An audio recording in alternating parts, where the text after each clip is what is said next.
So we wanted to share today a little bit about what we're seeing going on in the real estate market. Our team sells a lot of real estate. We kind of got our thumb on the pulse, and just wanted to share what we're seeing out there for activity and what I think people can expect for the spring market.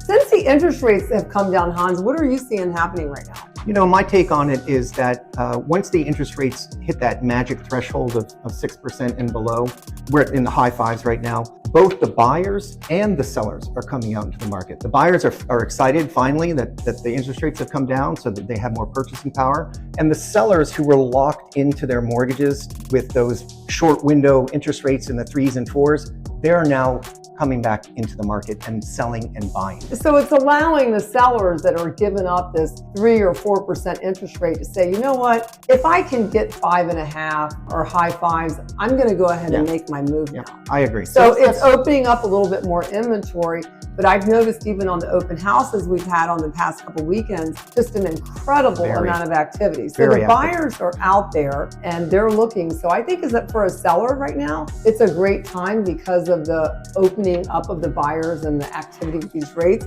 It's going to make it an incredible spring market. Don't you agree? I can feel it. I have enough years in the industry to know it when the phones start ringing. This feels like a very, very active market. 2026 is going to be a high transaction year. Yeah. So we just wanted to share a little bit about what we're seeing out there. If you ever need anything, don't hesitate to reach out.